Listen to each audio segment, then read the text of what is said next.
ఒకసారి గౌతమ్ బుద్ధుడు తన శిష్యులతో కలిసి ఒక అరణ్య మార్గంలో నడుస్తున్నారు. అకస్మాత్తుగా ఆయన ఆగిపోవడంతో అందరూ ఆశ్చర్యానికి గురయ్యారు. గురువుగారు, మనం ఎందుకు ఇక్కడ ఆగాము? శిష్యులారా, ఈ చెట్టు వద్ద ఎవరో ఏడుస్తున్నారు, మీకు వినిపించడం లేదా? శిష్యులు ఒకరిని ఒకరు ఆశ్చర్యంగా చూస్తున్నారు.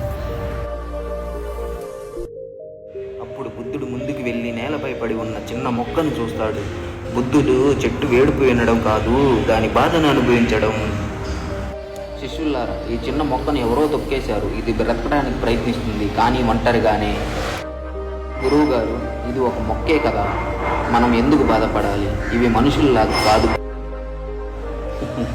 శిష్యులారా, జీవం ఉన్నది ఏదైనా మొక్కైనా, జంతువు అయినా, మనిషి అయినా, దాని బాధలను మనం చిన్నగా చూడకూడదు. ఒక చిన్న సహాయం కూడా ఒక జీవానికి ప్రపంచమంతా మార్పు తీసుకువస్తుంది. బుద్ధుడి చూపు ప్రపంచాన్ని కాదు, జీవాన్ని చూసింది. అతని చెవులు శబ్దాలను కాదు, బాధలను విన్నాయి. ప్రేమతోనూ కరుణతోనూ చేసిన చిన్న పనిని మనుషులు మహానుభావులుగా మార్చుతుంది. ఇదే గౌతమి బుద్ధుని తెలియని కథలోని ఓ గొప్ప కథ. కరుణ చిన్నది కాదు, చిన్నదై కనిపించే మనం